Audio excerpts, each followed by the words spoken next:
Welcome back, everybody. You're probably wondering where I was. I was on my vacation for the year, but don't you guys worry. Starting today, we are back to regular uploads, and I have come back to a monstrosity. So today's video is all about the hero that is most likely plaguing all of your pubs, and if you haven't been playing Dota for the last week or two, you're probably wondering, WTF is this abomination? And that abomination that we are referring to, that monstrosity, is Razor. As we see the win rates this week on Dota Buff, Razor is sitting at a whopping 56.87%, higher than any other hero in the game. And what may surprise you even more is the build that we are seeing. The build, the most common items used this week, Shard and Bloodstone being at the top. So this hero is completely different than we've always known him to be. And so today's video is going to be all about what this build is, why it's so good, but most notably, why I think it's actually overrated and how to counter it. Let's go ahead and get started. Banana Slam Jam.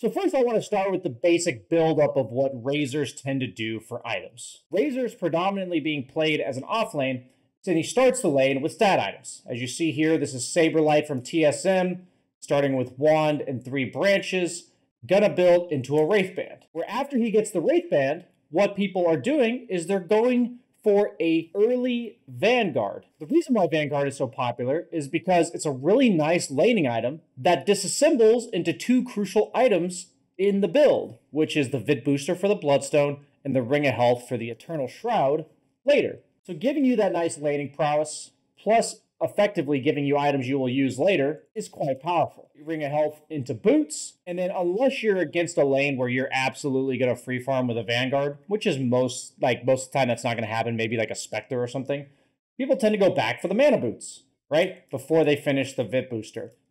So the mana boots are basically like a Falcon Blade that can be disassembled into a Bloodstone. So the build that we end up with most commonly, is this exact build. Stat items, mana boots, and a Vanguard leaving the laning stage.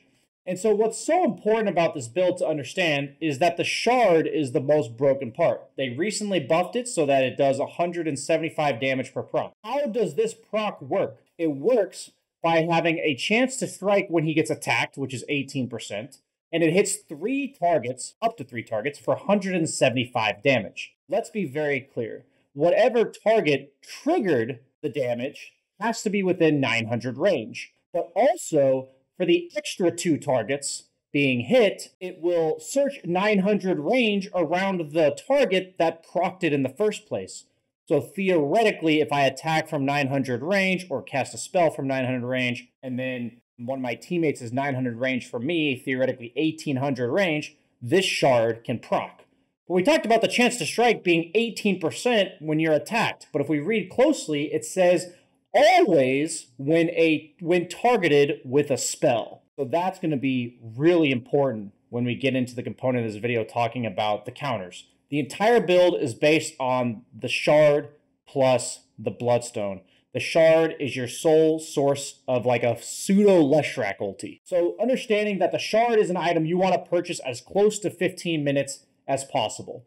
The weaknesses of Razor, when we talk about this build as an offlaner, is that he doesn't take the tower, he doesn't gank, and he doesn't apply any sort of pressure. Like, he can't stun you, he can only sit in lane farming this Bloodstone. And that's going to be really important later as well. So what we're going to see from Saberlight, who's playing Razor properly, is he's just going to keep going back to his lane. You saw the 1 TP mid, but then he walked right straight back to his lane. And he's basically going to say, come at me, enemy team. You spam your ulti off cooldown in order to farm. That's really important. Your ultimate's the only way this hero farms jungle at a decent rate. And your mana boots give you all the sustain that you'll need. And basically nobody wants to mess with you. Specifically in this game, they're stomping. So you're not going to see much resistance from the opponent for this specific example. But Razor basically just hits creeps. Once he pushes the lane in effectively, if it's a closer game, you may have to hit creeps for a longer amount of time. The play is to then just walk at people and take fights. And as long as you have the Shard, even before the Bloodstone, if you have Mana Boots, Vanguard, and a Shard, you are insanely strong. So that is super important to note, because what we're going to get into is how crazy this hero scales late game. So as we pull up another replay of Saberlight with the exact same build, Bloodstone into Hood, let's see exactly what makes this build so strong. So I'd like to point out before we get started that the opponent has a ton of targeted spells. Thunderstrike and Glimpse, Lift, Fade Bolt, and Spellsteal, Dagger, Primal Beast ult, Bloodseeker Rupture, and all of these spells are guaranteed to proc this shard, which is going to do 175 damage on 3 different targets, considering that the Bloodstone is a satanic for spells. So let's see exactly what Razor does, even in a game where he's losing by 1k with this power spike. It's lifted, ruptured, gone on by 5 heroes, pushes Hood, pops Bloodstone. Nice try, guys, as they literally haven't touched him at all because his ult is a physical damage spell that also spell lifesteals, because spells don't matter what type of damage they are. And this is what makes Razor so strong. So let's go ahead and talk about what Razor's weak points are. So countering Razor requires a lot of components, and either of these things, or any of these components, could come from you guys based on what position you are playing. So I'd like to first talk about the lane. Razor's laning stage has been nerfed a bunch of times. They've made it so Static Link's duration is not nearly as long, and they've constantly been nerfing the damage aspect, the buff duration, the link duration, etc., such that he's no longer a suppressive offlaner in that manner, as long as you have a hero that can disengage from the link, or a hero that never really has to walk up close to the Razor where he can link you. Because all these Razors are going for this sustain-heavy build, they're not going like Phase Boots, Windlace, and running at you. You just have to be able to keep your distance and see how Razor's a 280 base move speed hero, or be a hero that can disengage from the link. These two components are really important. The prime counters to Razor are Morphling, Anti-Mage, Drow, Sniper. Okay, these are my go-tos, and we're going to talk even more so about why.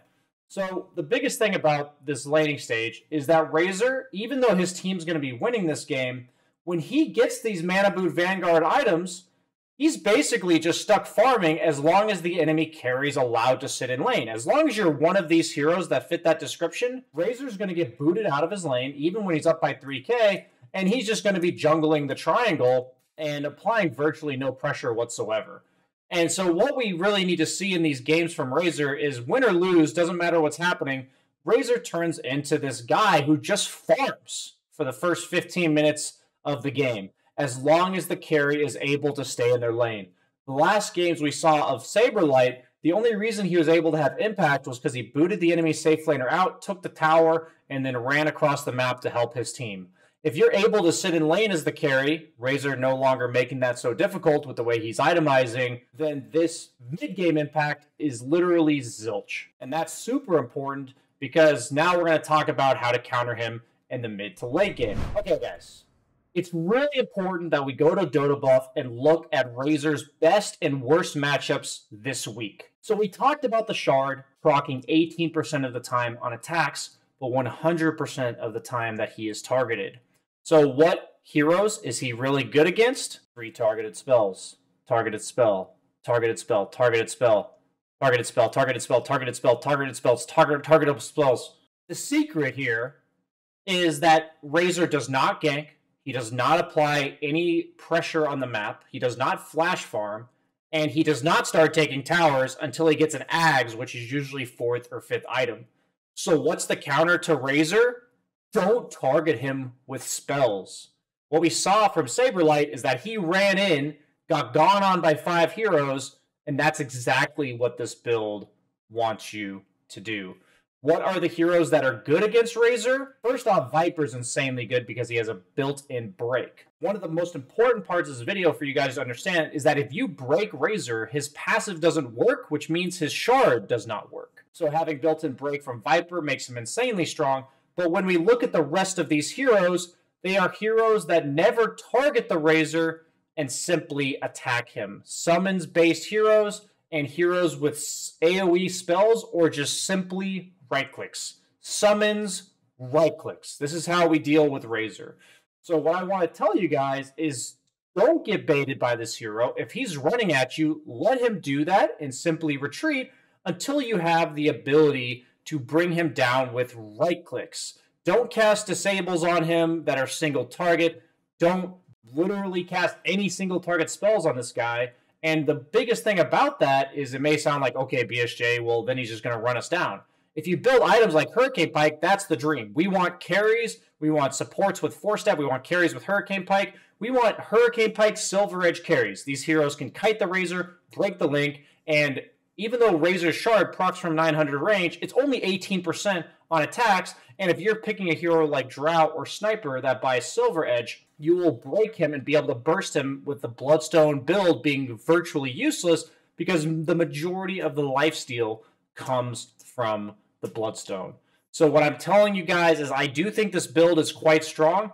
I also believe that the worse you deal with it, the better the build is. Don't cast spells on this guy. Right-click him, especially building into a Silver Edge 3rd or 4th item. He suffers from long-range kite and burst, and that's how we deal with Razor. So I promise you guys, if you just don't feed the Razor and walk into him, this build is a lot less powerful than it says on paper based on the win rate. Thanks for watching, everybody. I hope you enjoyed this video on how to deal with Razor in 7.32 Seed. Thanks for watching. Bye. Like, comment, subscribe.